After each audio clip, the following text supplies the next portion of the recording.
Good morning, friends. It's my great pleasure to join you to launch Rishi Sunak's campaign to be the next leader of our party and the next Prime Minister of our great country.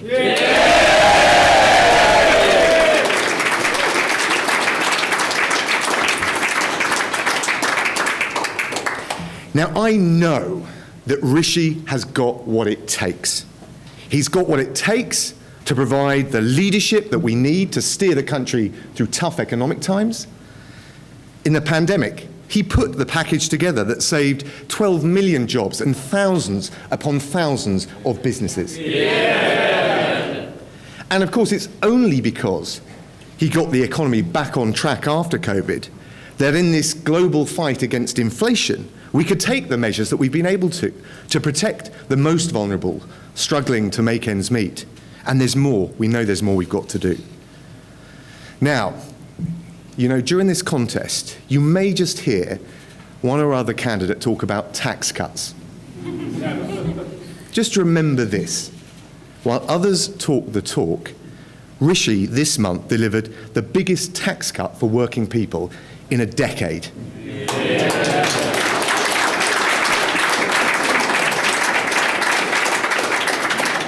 And he did it because he's a true conservative, imbued by his parents and his grandparents who first came over here in the 1960s, imbued with the values of enterprise, hard work, and family. Rishi's values are our values. And he's always had the courage of his convictions. And I remember back when we had the referendum in 2016, he was one of the first ones out of the traps as a young new member of parliament, a backbencher, with all the pressure on him at the time. And he immediately put his colours to the mast. And not just that, he immediately started thinking about how we could grasp the opportunities of Brexit. In 2016, he wrote the seminal pamphlet on free ports. 5 years later, as Chancellor, he delivered the first ones. Rishi is someone who makes things happen.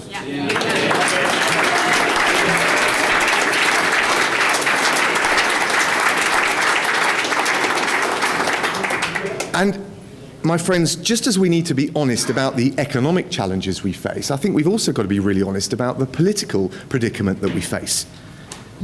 That's the threat of a socialist government propped up by the Lib Dems and the SNP.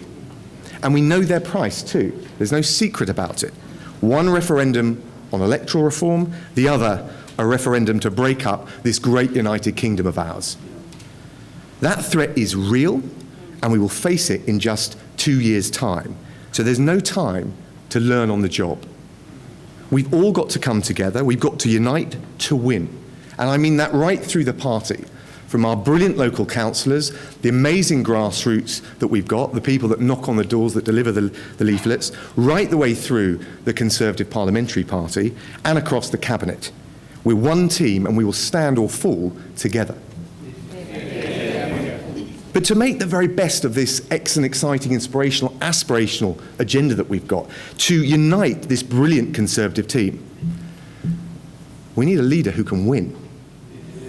And the reality is, the polling shows only Rishi can beat Labour. Only Rishi can win with the support of Leave voters and Remain voters. Only Rishi can win in the north and in the south, in the blue wall and the red wall. He's got the economic leadership.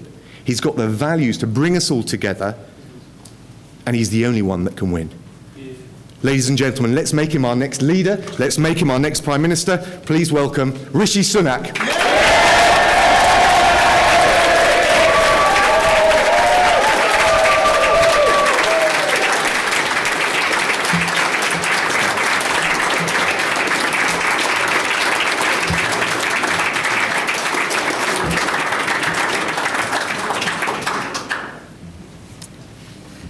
We need to have a grown-up conversation about where we are, how we got here, and what we intend to do about it. It's a conversation for those of us gathered here in this room today and the Conservative Party more widely. But above all, it's a conversation we need to have with the British people. And it starts with being honest with each other.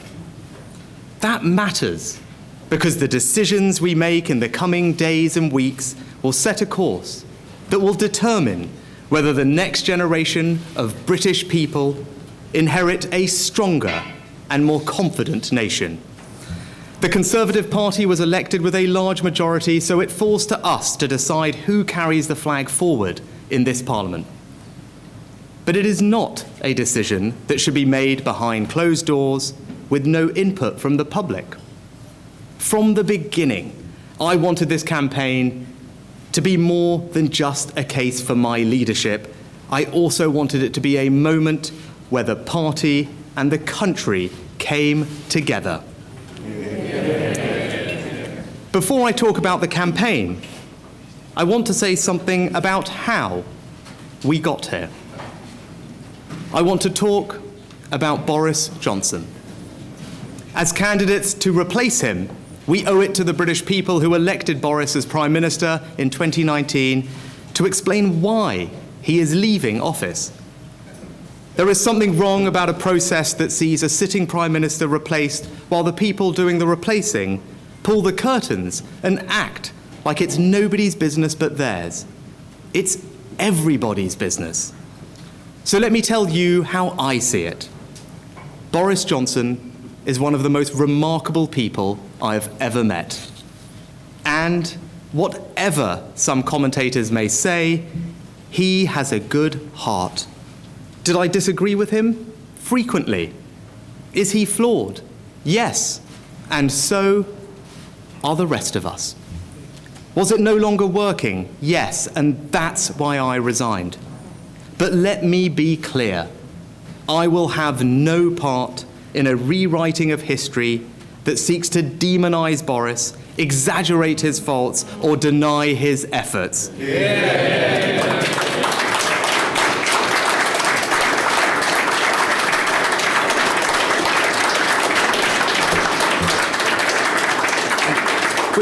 We know his achievements: breaking the Brexit deadlock, winning a stunning election victory, rolling out a world-class vaccination programme, and standing up for a free Ukraine when other leaders were still wringing their hands. Yeah. Some people might advise that I should avoid saying all of this in case it alienates people, but that wouldn't be honest. If telling you what I think, positive and negative, costs me the leadership, so be it. Since I declared a few short days ago, the response has been, well, overwhelming, beyond my imagination. Thousands of volunteers have reached out to join our campaign because they have heard a message of change. I'm running a positive campaign focused on what my leadership can offer our party and our country. I will not engage in the negativity that you may have seen and read in the media. If others wish to do that, then let them. That's not who we are. We can be better. Yeah.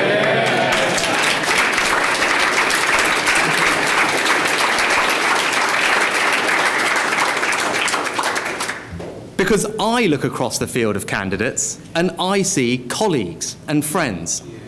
I see people I admire and respect, people with exceptional qualities. I want to say to all of them, we are still part of the same Conservative family, and when this election is over, we're going to work together for the British people. Yeah.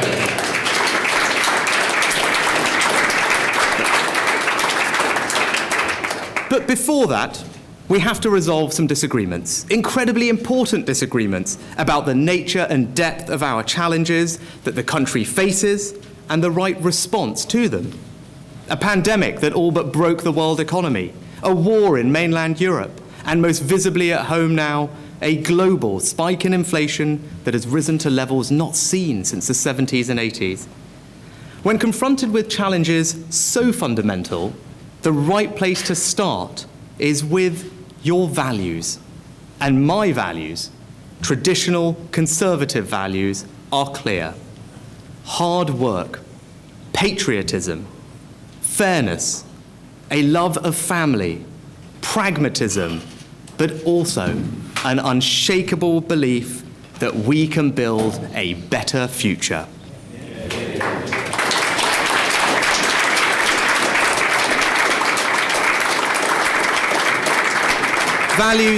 Values that compel me to say it is completely unacceptable in this country that too many women and girls do not enjoy the same freedom most men take for granted in feeling safe from assault and abuse. That our natural environment is an inheritance we preserve and protect for future generations. Yeah. And that at a time of rising global instability, we have a responsibility to the world to provide leadership. That is why, as Chancellor, I prioritised record funding for the armed services, who represent the best of our country and do heroic work. Yeah.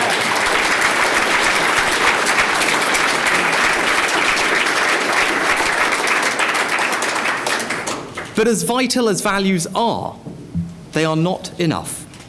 We need to have a grown-up conversation about the central policy question that all candidates have to answer in this election.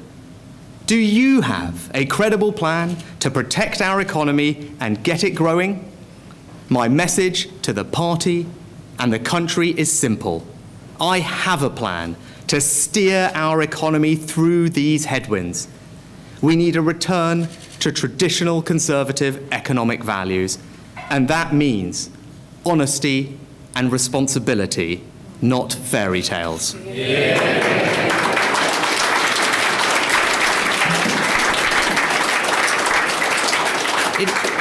It is not credible to promise lots more spending and lower taxes. I had to make some of the most difficult choices of my life as Chancellor, in particular how to deal with our debt and borrowing after COVID. I have never hidden away from those. I certainly won't pretend now the choices I made and the things I voted for were somehow not necessary. And whilst that may be politically inconvenient for me, it is also the truth. As is the fact that once we've gripped inflation, I will get the tax burden down. It is a question of when, not if. Yeah.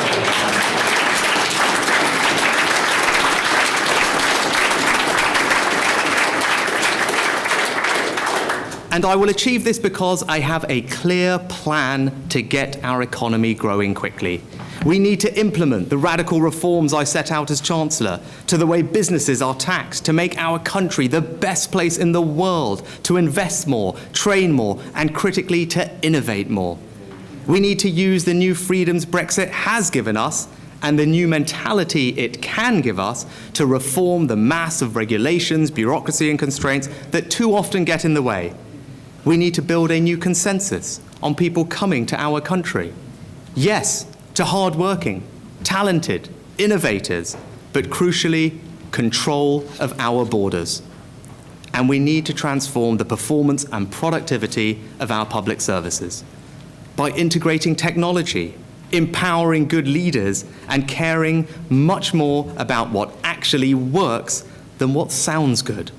I believe we can build a better, smaller, 21st century government that helps to support growth and countries around the world seek to emulate. Now, if we do all of this, we will get our economy growing quickly again, not just for a short burst, but sustainably for generations to come.